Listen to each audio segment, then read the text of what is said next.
Da I chi gyd bore yma, rhai gweladwy a rhai anweledig hefyd. Gadewch ni mynd o bore yma i addoli'r arglwydd gyda'n gilydd. Molwch yr arglwydd. Molwch chwiweision yr arglwydd.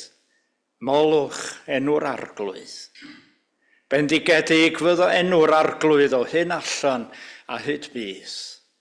O godiad hael hyd ei fachlyd, bydded enw'r arglwydd yn foliannus, gwyddiwn. Diwrnod i'w ddaslu yw'r Sul. Diwrnod cyntaf y creu. Diwrnod buddigoliaeth Iesu. Diwrnod rhodd yr ysbryd glân. Diwrnod cyntaf wythnos newydd. Arglwydd, cymorth ni ddaslu'r dydd hwn, i lawenhau yn rhyfeddod gread, i ganfod bywyd newydd yn Iesu a'i roddion, i sefydlu'n golygon ar dy ffordd di i'r wythnos sy'n dod, i fwynhau bod yng nghymdeithas ac addoliad dy eglwys. Diolch arglwydd am y dydd dathlu hwn. Amen.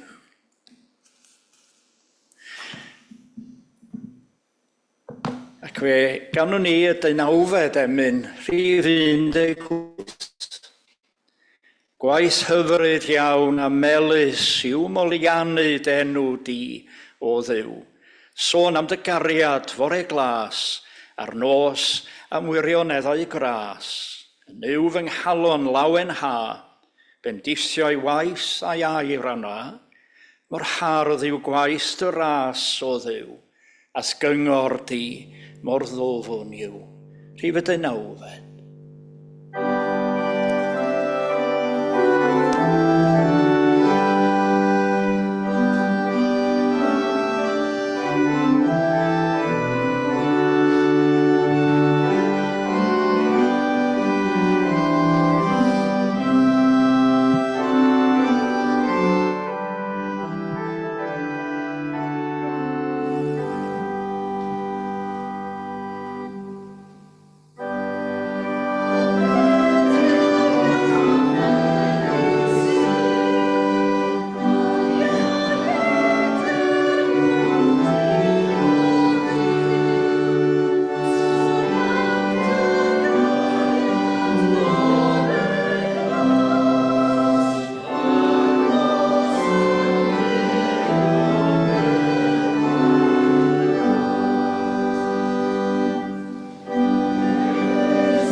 Dwi'n ddarllen y bore yma 3 darn, a hynny o Efengel Iesu Grist yn ôl Marc, yr ail benod, a dechrau yn y 19fed adnod.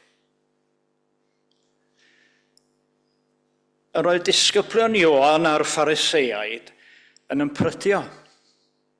A daeth rhywrai ato a gofyn iddo, pam y mae disgyblion Ioan a disgyblion y Phariseiaid yn ymprydio, ond y disgyblion di ddim yn ymprydio? Dywedodd Iesu wrthynt, all gwesteion priodas ymprydyo tra bydd y priodfab gyda hwy. Cyhyd ac y mae ganddynt y priodfab gyda hwy, ni allant ymprydyo. Ond fe ddaw dyddiau pan ddygir y priodfab oddi wrthynt, ac yna fe ympryddiant y diwrnod hwnnw. Ni fydd neb yn gwnïo clwt o fresyn heb ei bannu ar hen ddilledyn. Os gwna, fydd dyn y clwt wrth y dilledyn yn newydd wrth yr hen ac fe ar rhwyg yn waes. Ac ni fydd neb yn tywall gwyn newydd i hen grwyn. Os gwna, fe rwyga'r gwyn y crwyn ac fe gollir y gwyn a'r crwyn hefyd. Ond yma ti'n rhoi gwyn newydd mewn crwyn newydd. Un sabos, yr oedd yn mynd trwy'r caeau yd, a dechreuodd ei ddisgyblion dynnu'r tywysennau wrth fynd. Ac meddai'r Phariseiaid wrtho, edrych, pam y maent yn gwneud pe sy'n groes i'r gyfraith ar y sabos.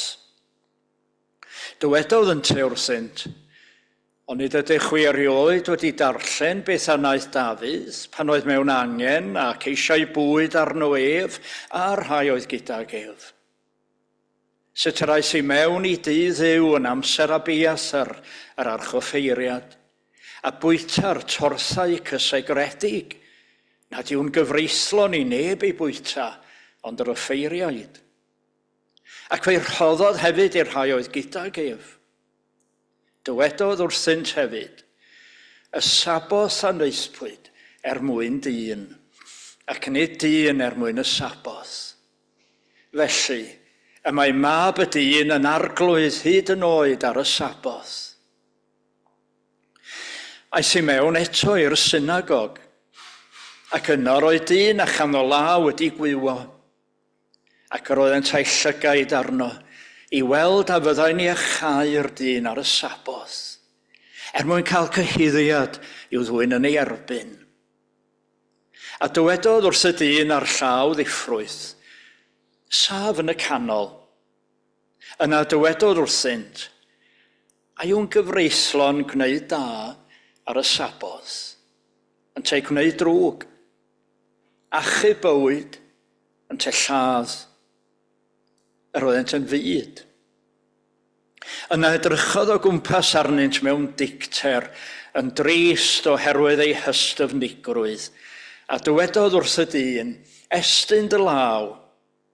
Estynodd yntau hi, ac wnaed ei law yn iach. Ac fe aeth y Phariseiaid allan ar ei hunion a chynllwyn ar Herodianiaid yn ei erbyn, sut i'w ladd. Diolch i Dduw am y darllen yna yn ei air sanctaidd.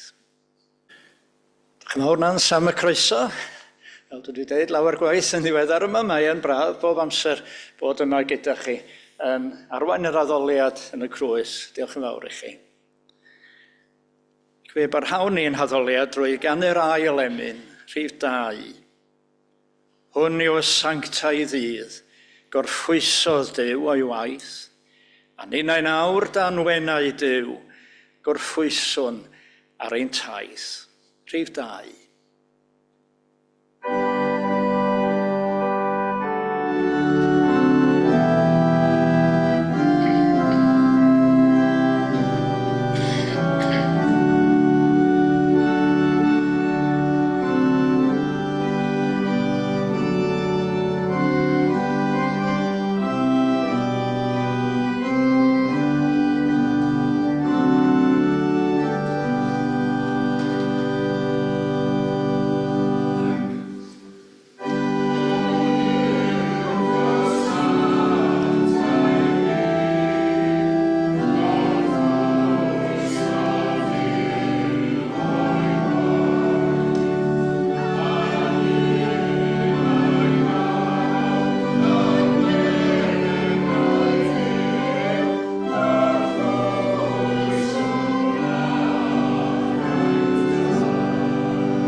Mae'n gweddi ni bore yma'n addasiad o weddi gan Parchedig Elfed ap Nefydd Roberts yn ei gyfrol Hwn yw'r Dydd. Gadewch i ni felly droi at yr arglwydd mewn gweddi. Arglwydd yn dy gwmni di y bore yma. Rwy'n diosg fy sgidiau. Oherwydd gyda'r rhain rwy'n cerdded drwy'r byd. Yn dilyn fy nghynlluniau fy hun, yn mapio'r diwrnod allan, yr wythnos, y mis, y flwyddyn. Dwi ddim bob amser yn gofyn i ble y dylwn i fynd, nac ychwaith at bwy y dylwn i fynd. Pwy o bosib, a fyddai'n falch o'n nghwmni. Pwy sy'n dyheu am glust i wrando. I bwy y gallwn ni gynnig ychydig o'm hamser. Weithiau rwy'n dewis y llwybr anghywir, yn gwiroddi ar dy lwybr di, ac yn creu trafferthion i mi fy hun, neu'n periloes i eraill trwy'r hyn a'n maf, neu rhywbeth a ddywedaf. Ac wni'n paratoi ar gyfer y fori fel petai hwnnw'n eiddo i mi, fel petawn ni'n trefnu'r daith i gyd, heb ystyried y fwriadau di ar fy nghyfer, a chan anghofio mai ti sy'n dangos y ffordd i mi trwy fywyd, yn farwain ac yn goleuo fy llwybr. Weithiau mi fyddai'n bryderus ac yn ofnus yn wyneb y fori, ar hyn a allai ddod i'm rhan. Ond dywedodd Iesu mai digon i'r diwrnod ei drafferth ei hun, ac y gallaf ymddiried yn ddo ef am y fori. Helpa fi felly i gerdded yn agosach at yr arglwydd Iesu. Arglwydd yn dy gwmni di y bore yma, rwy'n datod fy watch. Oherwydd rwy'n mynnu fod yn rhaid i bopeth ddigwydd yn ôl fy amserlen i. Rydw i'n ddiamynedd, yn disgwyl gweld ffrwyth fy llafur ar unwaith, medi'r hyn rwyf wedi hau, heb orfod disgwyl. Ond rwy ti'n gweithio fewn amser dy hun, ac y mae tempo tragwyddoldeb yn wahanol i fesur ein byd cyflym ni, lle mae popeth i fod i weithio ar frys. Rwy'n byw mewn byd felly arglwydd ac yn cael yng nghyflyru ganddo. Byd o rithdyr a phrysurdeb ydy hwn, ond gyda thi, caf gip ar gywair y bywyd dwyfol, oherwydd rwy ti uwchlaw cymylau amser. Nid i ddysgu mi bwyllo, gwrando arna ti, ac ymorffwys yno ti. Rho mi lygaid i ddweld di yn y byd hardd o'n nghwmpas, ymrhydferthwch natur, yn rhefn y creiad, ac y mywydau pobl dda. Arglwydd yn dy gwmni di y bore yma, rwy'n tynnu fy sbectol, oherwydd mae popeth yn glir yn fy meddwl i, mae gen i fi fy syniadau fy hun am y ffordd y dylai pethau fod. Y ffordd i ydy'r ffordd orau wedi'r cwbl, a fyddai ddim yn ystyried barn neb arall. Rwy'n amharod i wrando ac i gael yng ngoleuo weithiau.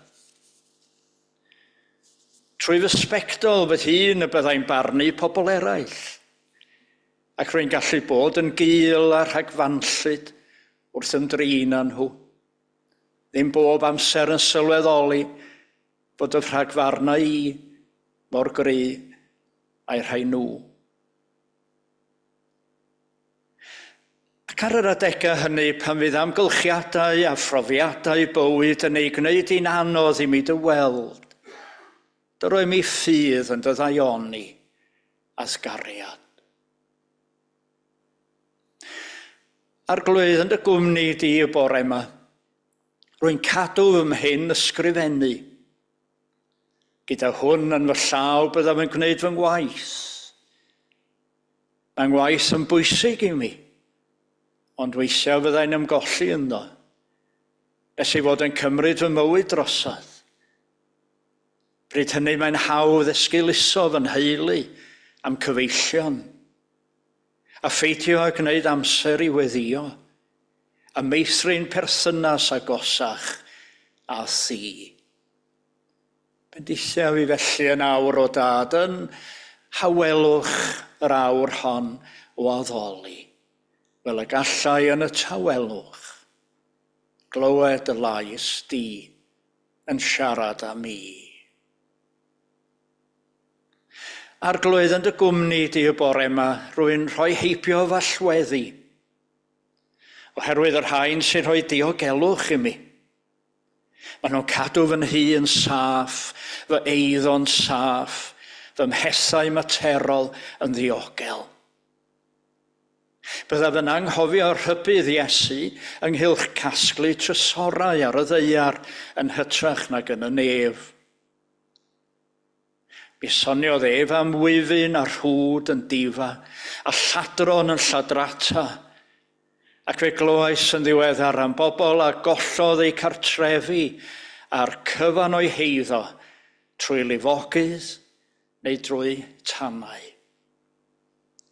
Ac eto, yn gallu diolch am fod y pesau mwyaf gwerthfawr ganddynt o hyd, ei bywyd, ei hanwyliaid, a'i plant.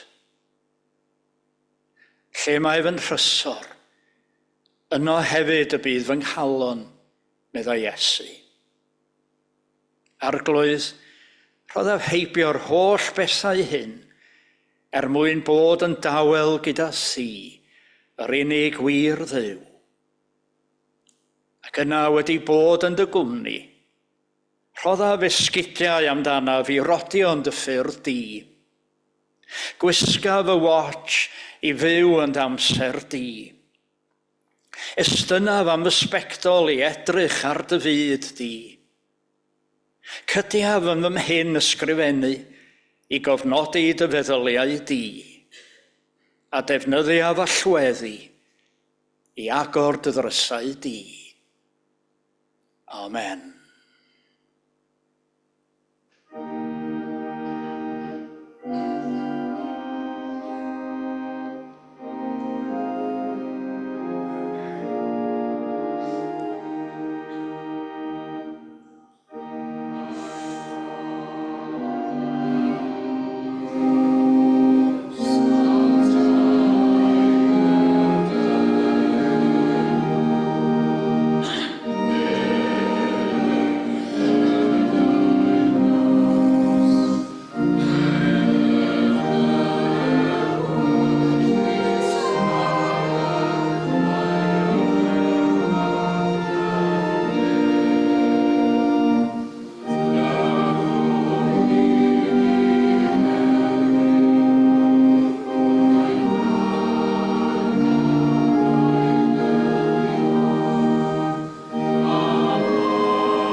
Rhaid 767.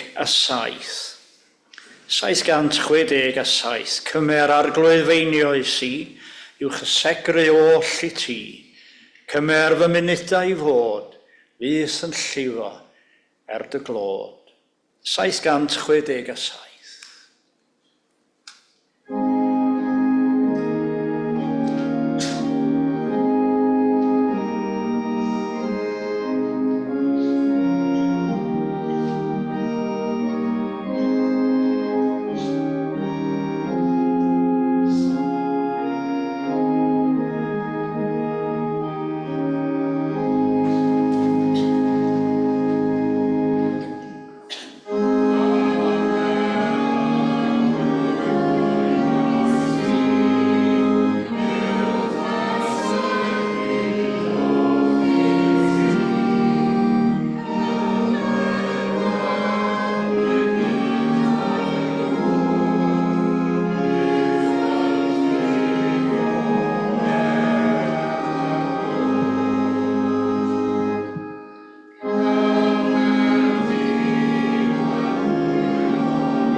Dewch ni aros y bore yma gyda'r rhannau ddarllenis ar y dechrau, a hynny o ddechrau Efengil Iesu Grist yn ôl Marc. A sylwyn arbennig ar eiriau yr arglwydd, yr ail benod a'r 7th a'r 8th adnod a'r 20. Dywedodd wrthynt hefyd, y sabos a wnaethpwyd mwyn dyn, ac nid dyn mwyn y sabos. Felly, y mae mab y dyn yn arglwydd hyd yn oed ar y sabos. Y 7th a'r 8th adnod ar 20 yn yr ail benod o Efengil Marc. Y sabos a wnaethpwyd mwyn dyn, ac nid dyn mwyn y sabos. Mae'n arwyddocaol iawn fod yr hanesion yma i'w gweld ar ddechrau Efengil Marc ac felly wrth gwrs ar ddechrau gweinidogaeth yr arglwydd Iesu. Achos mae'n dweud llawer iawn wrthon ni am agwedd yr Iddew tuag at y gyfraith ar y naill llaw, ac agwedd Iesu tuag ati ar y llaw arall. A dyma'r tro cyntaf hefyd i Iesu herio yr awdurdodau crefyddol a chael ei arwain ar ei ben at wrthdrawiad a'r Phariseiaid.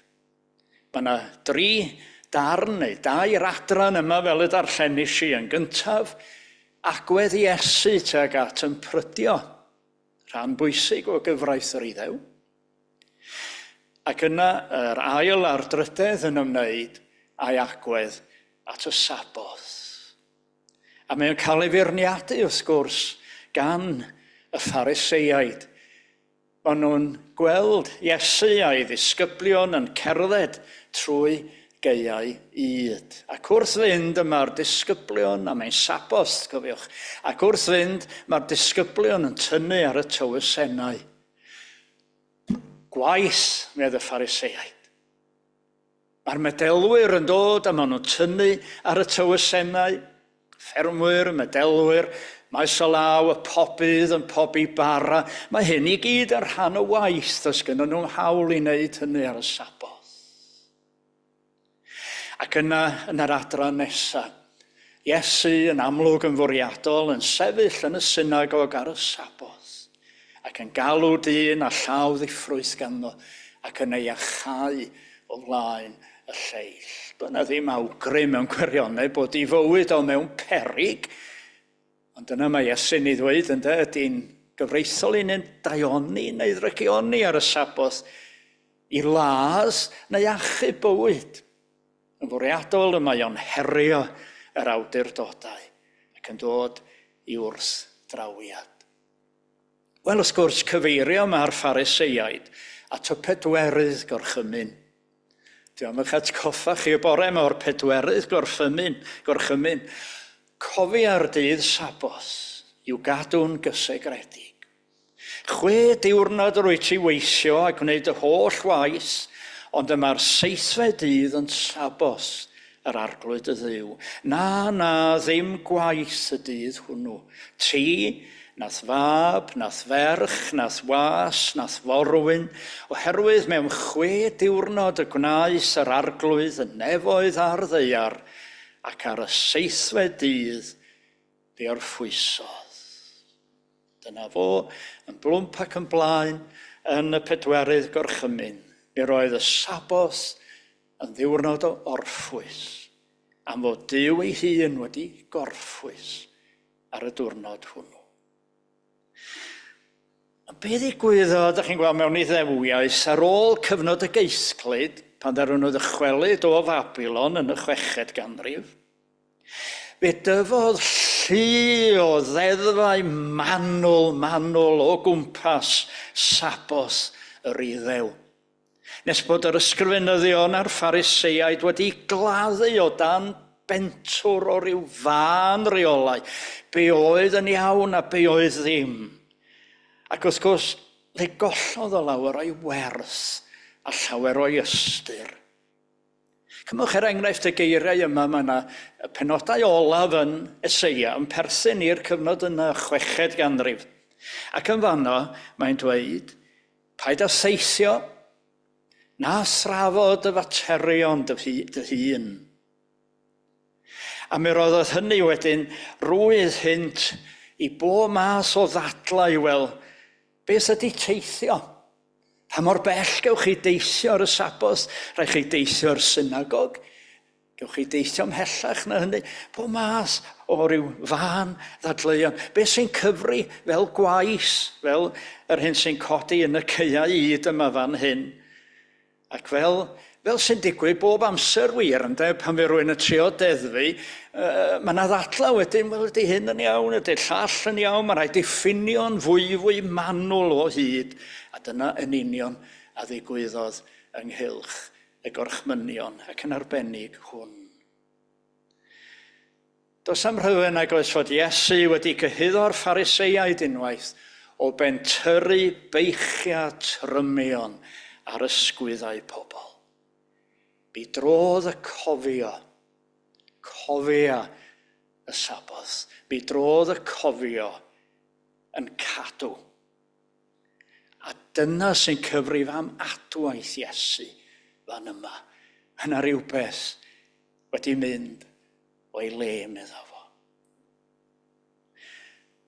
Wel, fel y gwyddon ni fe, welson ni agwedd debyg iawn yn dod teg at gadwraeth y Sabos yma yng Nghymru, yndo? Ywch yn ôl 2 genhedlaeth yn sicr. A dyna oedd yr agwedd oedd yn bod, ynde? Pan o'n i'n blant adra, o'n 3 ohonom ni. Ac yn ystod gwyliau hir yr haf, pan oedd yn had a mam eisiau gwneud rhyw bethau o gwmpas y tŷ, fydda'n 3 ohonom ni cael yn ffarmio allan i wahanol aelodau o'r teulu. Ac o'n i'n mynd at chwaer ei nain, hen fodryb felly. Bobl bach oedd hi'n gul. Pan oedd y Sul yn dod, chan i wneud dim byd. Mynd i capal y sgwrs gyda hi, ond ar wahân i hynny, ddim hyn o darllen. Ond y Beibl a'r llyfr emyna, ond yna'n exciting iawn i bachgen 10 oed, nag oedd? A dyna'r pwyslais fel gyda'r Iddewon yma, na. Ond hyn sy'n eisiau ni gofio. Nid y Sabos, rydyn ni fel Cristnogion yn ei gadw nag e. Mae Sabos, Shabbat, yr Iddew, yn dechrau gyda machlud haul nos Wener, ac yn para tan machlud haul nos Sadwn. Dyna'r Shabbat. Y Sul rydyn ni'n ei gofio. Dydd cyntaf yr wythnos, mi ddiwisodd yr Eglwys Fore'r Sul fel diwrnod sanctaidd, a mae hwn ydy dydd yr atgyfodiad. Diwrnod i ddathlu. A dyna bwyslais Iesu yn ei holl agwedd at y gyfraith ynddo. Trwy gydol ei weinidogaeth, mae Iesu, mae o'n gadarnhaol ynddo, mae o'n bositif ynddo. Y Sabos a wneithpwyd mwyn dyn, nid dyn mwyn y Sabos. A nes ymlaen, mae Mathew yn ychwanegu'r geiriau, trigaredd a ddymunaf, nid aberth. A fwy nag unwaith aeth Iesu yn dod ati a chau ar y Sabos. A gofyn i'r rhai oedd yn ei feirniadu o, wel, ydy'n iawn i wneud drwg neu wneud da ar y Sabos. Pwyslais Iesu'n bositif yn dweud. Mae gen i Eirian Davies gerdd fach ardderchog fyddai'n meddwl o'r enw Newid Tiwn. A mae o'n cyferbynnu y 2 agwedd yna. Mae o'n dechrau gyda'r agwedd negyddol Phariseiaidd yma.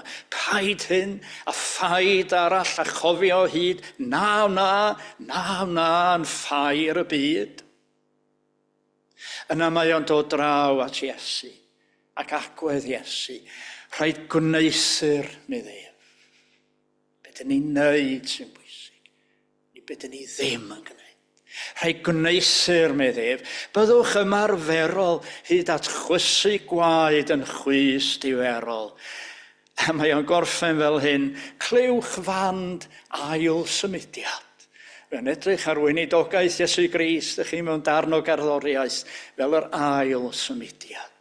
Clywch fand ail symudiad y bugail da, yn rocio'n gynhyrfus, gwna, a'r gwneud hwnnw yn dweud yn bwysig yng ngolwg Iesu. A chrefydd ei ddydd yn pwysleisio, na.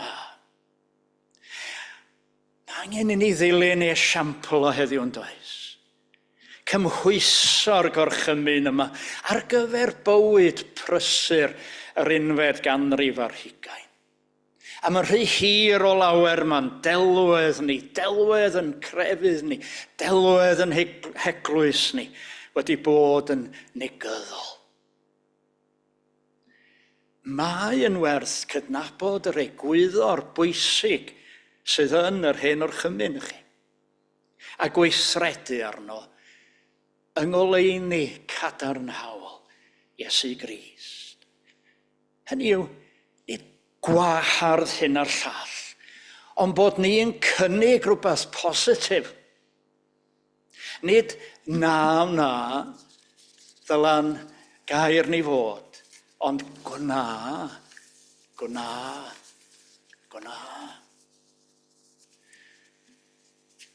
Pan o'n i'n wneithio yn Mangor, mi roedd y capel Tŵr Gwyn, mewn rhan o Fangor, dyn ni'n galw Fangor Ucha. Chydig siopa o gwmpas y capel, ac yna ym Mhen Sbel yn is i lawr ar Chfarchnad. Ac yn ystod y cyfnod yna, fe newidiwyd y gyfraith, ac oedd archfarchnadoedd yn cael agor ar y Sul. Wel, y peth cyntaf wrth gwrs a wnaeth y siop yma, ynde, oedd rhoi banner fawr y tu allan i'r siop yn deud, rydyn ni'n agored ar y Sul. Bobl bach o'na gwyno yn y gymdogaeth, gwyno yn y capel. Mae eisiau ni brotestio, meddwl rhai, mae eisiau ni godi'n llais. Mae eisiau ni sgwennu atyn nhw ac at hwn o'r llall. A dwi'n cofio ni trafod y peth mewn coro blaenoriaid, i'n tro bell o'n i'n neud ynglyn â hyn. Mae'n hirllig, rydyn ni'n agored ar y Sul. A dwi'n cofio ar ôl mynd adra un noson, trafod y peth, ac o'n i siarad efo'r teulu. Ac un o'r plant, yn cofio prin ohonyn nhw rhan, ond un o'r plant, oedd ryw 12-13 oed ar y pryd, yn deud, wel, be fysach chi, be fysach chi'n rhoi banner tu allan i Dŵr Gwyn yn deud, rydyn ni'n agored ar y Sul? A dyna'r agwedd sisio, ynde? Dyna'r agwedd sisio. Nid y protestio, nid y na. Be dyn ni'n cynnig?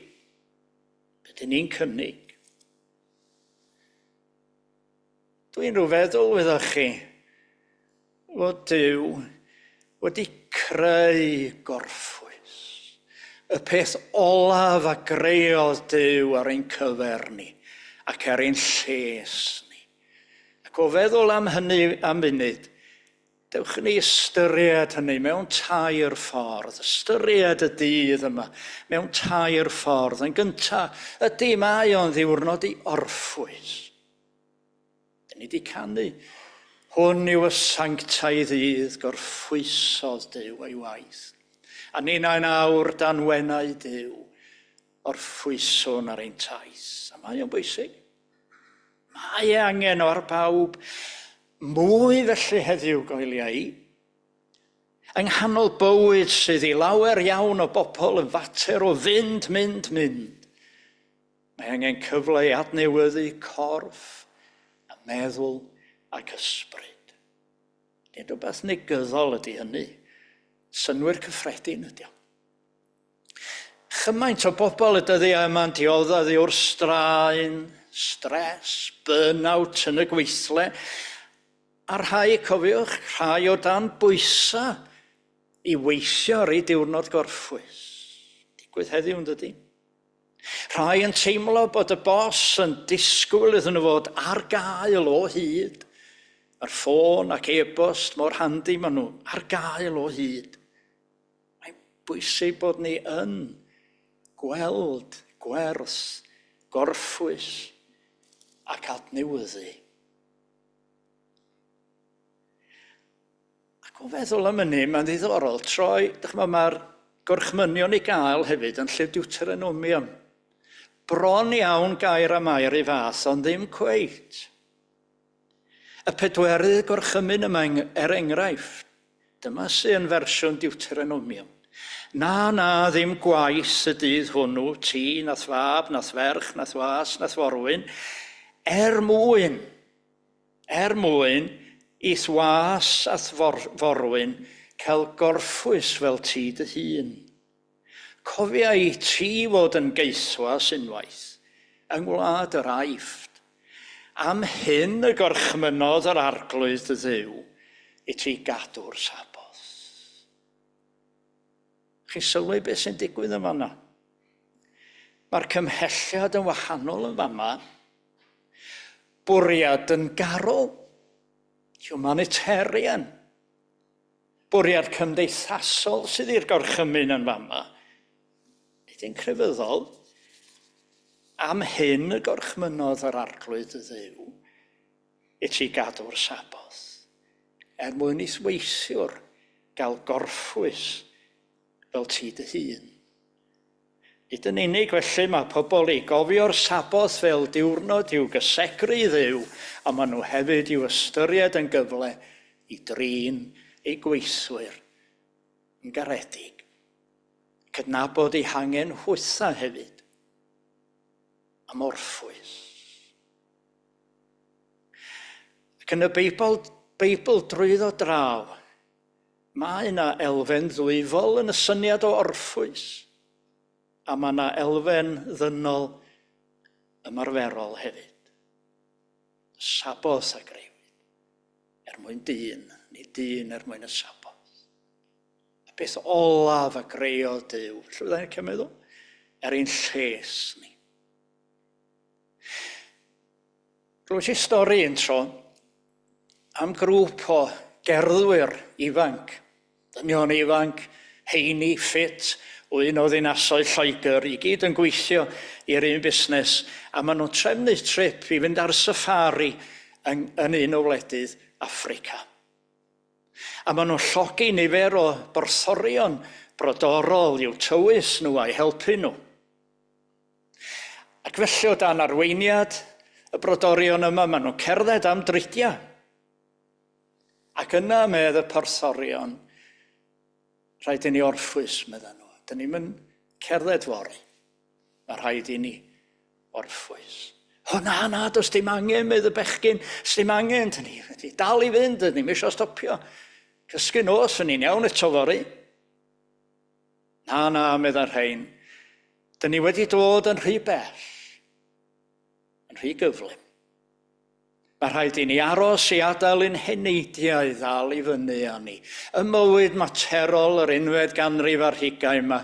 Da ni wedi dod yn bell a da ni wedi dod yn gyflym. Ac wedi gadael yn heneidiau ar ôl. Bywyd cyfoes yn gallu gofyn cymaint o ddiwrth bobl nes bod ein haw colli golwg ar y pethau mwyaf gwerthfawr. Cael yn hunin heb egni ar ôl i roi sylw i'r pethau pwysica a'r bobl pwysica mewn bywyd. Dyna gwestiwn treiddgar Iesu'n de.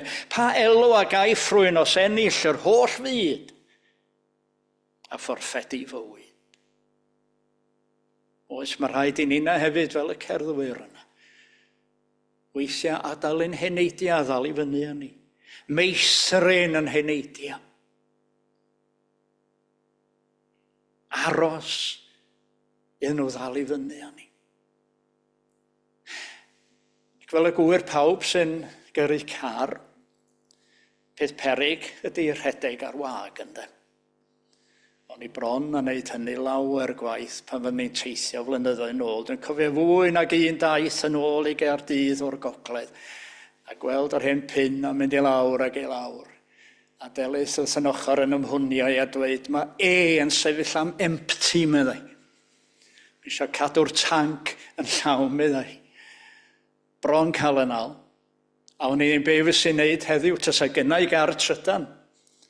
Mae'n rhaid yn ofalus iawn efo ceir trydan, does? Os ydych chi'n teithio, dydwch o Gaerdydd i fyny'r gogledd, neu mhellach, lle mae'r pwyntiau gwefru ar y ffordd. Lle ydych chi'n mynd i wefru'r batri ar y ffordd. Peth peryg ydy'r rhedeg ar wag mewn bywyd hefyd. I fe a ddychwel fe naid, medd y salmydd ynde. He restores my soul. I'r cyfeithiad newydd yma yn fy adfywio. Yma yn fy adfywio yn fy ail wefru. Ydy mae'n ddiwrnod i orffwys. Gymaint ag erioed. Yn ail mae'n ddiwrnod i gyfarfod. Diwrnod i gyfarfod. Dyna oedd canolbwynt yr Eglwys Fore. Bydden nhw'n dod at ei gilydd ar y Sul i astudio gair Duw, i ddysgu am ei ffydd, i weddio, meithrin i bywyd ysbrydol, i dorri bara, cyfeira yn aml yn llyfr yr Actau hynny, cofio Iesu, a hefyd yn mwynhau y gymdeithas a'i gilydd, y koinonia, a'r hyn oedd mor bwysig iddyn nhw. A oedd o'n ddwrnod hefyd i drefnu gofal dros y rhai anghennus, ac uwchlaw popeth arall i ddathlu'r atgyfodiad. Oedd y cywair yn iawn gyda nhw i ddathlu'r atgyfodiad. A dyna dyn ni'n ei wneud yma bore yma gobeithio ynde. Ar ddechrau wythnos newydd, yn nesau at Dduw, yn nesau at ein gilydd yng nghymdeithas yr Eglwys, ac yn cofio rai sy'n mewn amgylchiadau anodd. A mae bob amser mor hyfryd gweld yr ymateb sydd yma yn y crwys i bob gofyn, i bob apel, i bob argyfwng. Cofio am y rhai sydd mewn angen. Ac yn drydydd wedyn, ydy mae o'n ddiwrnod i orffwys, mae o'n ddiwrnod i gyfarfod, a mae o'n ddiwrnod i addoli. Diwrnod i addoli.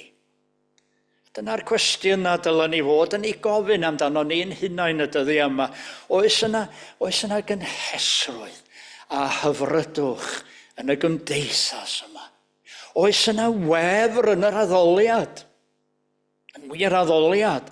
Ydy o'n debyg o ddenu pobl eraill?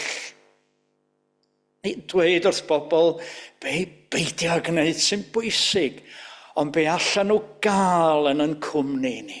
Yr ydyn ni yn agored ar y sul. Be allan nhw gael yn cwmni. Bod yn positif nid yn negyddol. Dyna esiampl Iesu fan yma. Saboth yn eithbwyd mwyn dyn, meddai ni dyn mwyn y saboth. Mae gynnon ni drysor y dyddiau yma yn yn meddiant, yn y diwrnod hwn ar ddechrau pob wythnos. Cyfle i orffwys gyda phobl yr arglwydd. Ceisio i bresenoldeb o, i addoli, i gael bob dydd yr wythnos. Fel arall mae'r tannau yn rhy dyn yn dydyn. Mae rhywbeth yn rhoi, mae rhywbeth yn torri. Yma yn awyrgylch tawel addoliad, a mae'r enaid yn tyfu, a bywyd yn ymlonyddu. Do, fe nwythbwyd y saboth mwyn dyn o hyd, nid fel arall. O fyddwch chi ymhell cyn amser Iesu, mi roedd y salmydd wedi deall gwir ystyr a gwir gywair y diwrnod yma. Dyma dydd, meddai, dyma dydd, a wnaeth yr arglwydd, gorfoleddwn, a llawen ychwn yno. A diolch iddo. Amen.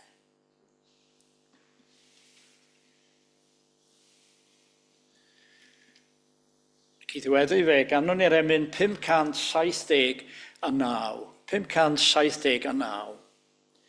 Ti yw'r un sy'n adnewyddu. Ti yw'r un sy'n bywio cae. Ti yw'r un sy'n tangnefeddu wedi'r cilio a'r pyllau. Bywiol rym, roddais dim, bellach ni ddiffygiaf ddim. 579.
gras ein harglwydd Iesu Grist, a chariad Duw, a chymdeithas yr ysbryd glân, a byddai gyda ni oll. Amen.